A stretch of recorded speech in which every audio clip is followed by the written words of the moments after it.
Selamat datang di segmen analisa. Sekarang kita bahas adalah sebuah peristiwa yang sangat mengerikan terjadi di Kabupaten Cianjur, Jawa Barat. Ini terjadi pada satu keluarga karena pelaku dan korbannya itu sama-sama dari satu keluarga. Pelakunya ini adalah seorang ayah sekaligus putrinya sendiri. Terus korbannya adalah ya istri atau ibu plus juga dengan anak dan juga cucunya. Kejadiannya di Kampung Cikadongdong, Desa Kubang, Kecamatan Sukaresmi, Cianjur, Jawa Barat. Jadi korban ini kan yang bernama Lilis, usia 51 tahun, dan juga Siti Nurhayati, usia 3 tahun, masih balita, itu ditemukan sudah dalam keadaan yang nggak bisa dikenali lagi. Sudah terbagi-bagi menjadi banyak sekali bagian, karena pelakunya ini adalah si Cahya, 60 tahun, yang merupakan suami sekaligus kakek dari kedua korban. Terus pelaku yang kedua adalah Yanti Rustini, usia 37 tahun, yang merupakan anak sekaligus juga ibu dari kedua korban. Apa yang melatar belakangi ini semua? Karena ini kan terungkap, mulai muncul kecurigaan masyarakat sekitar, itu pada 5 Mei 2025. Karena pada saat itu warga itu menemukan kayak potongan-potongan yang sudah nggak berbentuk lagi, dan itu adalah bagian dari manusia, itu di kotak sampah, ada juga di perkebunan, bahkan sehari kemudian pun juga ada bagian-bagian lainnya yang ditemukan di irigasi kebun-kebun sawah, teman-teman. Nah, kemudian setelah dilakukan pengembangan dari Kapolres Cianjur, Kombes Rohman Yongki Dilata mengatakan bahwa pada saat ada kecurigaan dari masyarakat bilang bahwa ini ada satu keluarga yang aneh gitu. Beberapa minggu terakhir mereka tidak keluar dari rumah dan sangat tertutup sekali. Karena ada kecurigaan tersebut, diceklah. Dan akhirnya pada saat diperiksa, mereka mengaku. Tapi pada saat mengaku itu juga ada kebohongan, teman-teman. Kebohongannya itu dari salah satu pelaku utamanya nih adalah Yanti Rustini. Dia bilang ke Kasat Reskrim Polres Cianjur, AKP Tono Listianto, yang bilang bahwa saya melakukan seperti itu karena ada bisikan goib, katanya mereka itu adalah keturunan Gondoruo.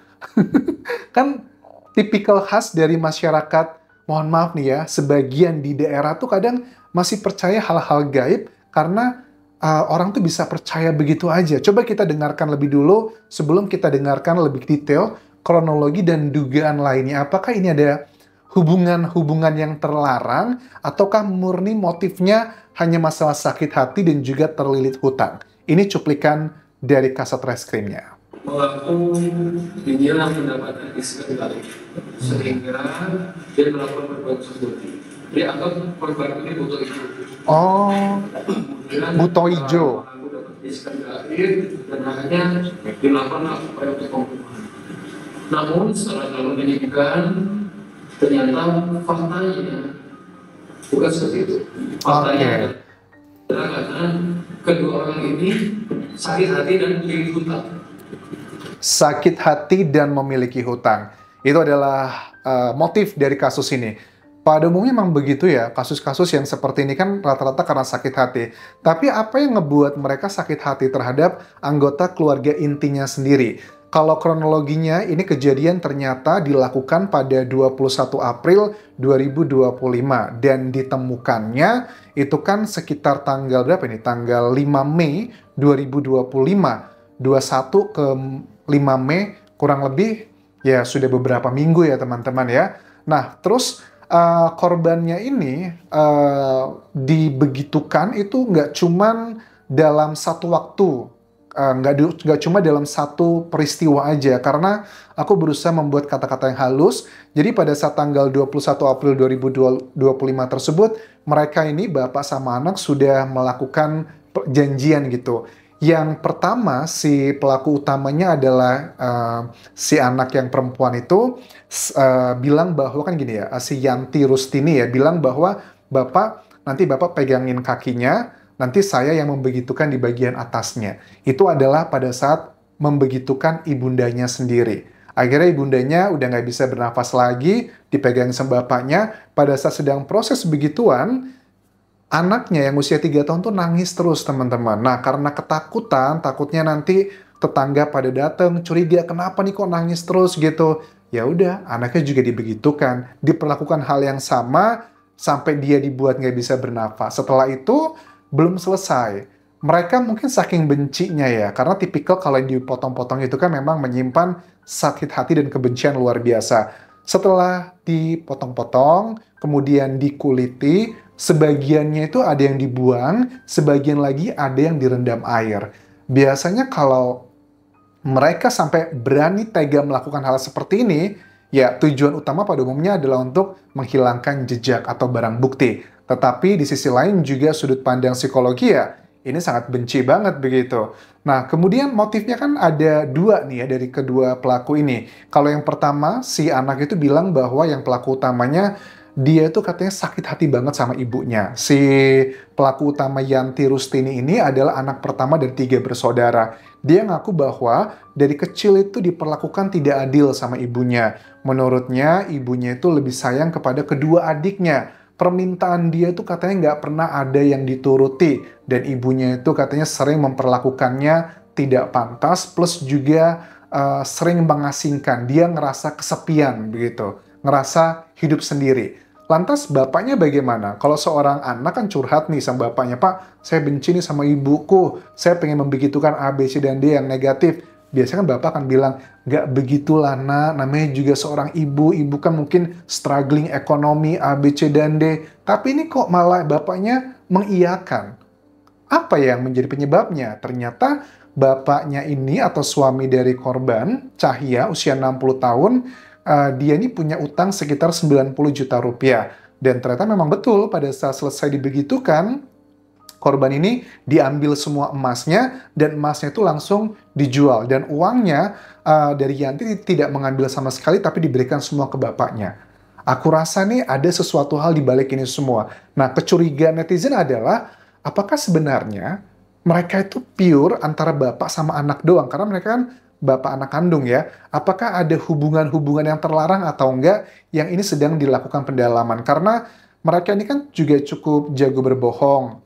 Awalnya polisi dibohongin, saya tuh mendapatkan bisikan goib, katanya mereka tuh adalah buto ijo, makanya harus dihabisi. Tapi kan ternyata kenyataannya nggak seperti itu. Mereka sudah merencanakan kejadian ini, dan kemudian juga mereka bekerja sama untuk menghilangkan jejak-jejaknya.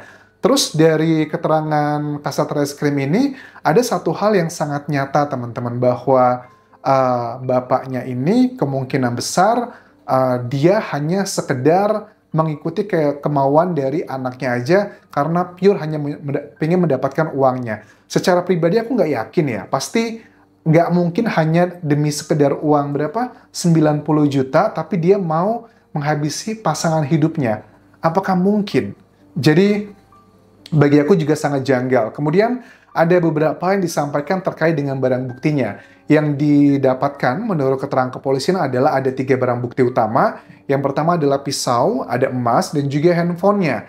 Nah, ini juga menjadi butuh lebih detail karena ini akan menentukan apakah pure ini spontanitas ataukah sudah direncanakan. Karena pengakuan mereka tuh melakukannya itu di tanggal yang sama, merencanakan dan melakukannya di tanggal yang sama. Tapi kalau dilihat dari segala macam peristiwa, kemungkinan besar sini adalah yang sudah direncanakan. Dan kalau terbukti ini direncanakan, hukumannya adalah ya antara seumur hidup atau yang hukuman 20 tahun.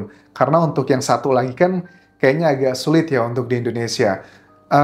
Satu lagi contoh hati-hati ya, karena sekali lagi bahwa ternyata kasus yang beginian yang dihabisi itu memang pada umumnya pelakunya adalah orang dekat, bukan orang yang jauh. Dari sini kita bisa belajar bahwa kita harus benar-benar melindungi diri kita, bukan dari orang lain, tapi justru dari diri sendiri. Karena sekali lagi, lebih dari 90% pelaku yang menghabisi seperti ini pada umumnya adalah orang dekat. Jadi jaga mulut kita, jaga perilaku kita. Kalaupun kita sudah menjaga sedemikian rupa, tapi tetap terjadi seperti ini, ya itu sudah takdir sih. Begitu dulu bisa aku update mengenai kasus di Cianjur, Jawa Barat ini. Terima kasih sudah menonton. Sampai jumpa lagi di video berikutnya. Tinggalkan like dan juga komen. Subscribe channel YouTube ini. Follow Instagram, Facebook pageku, dan juga akun TikTok di Anjasa Semara. Sampai jumpa.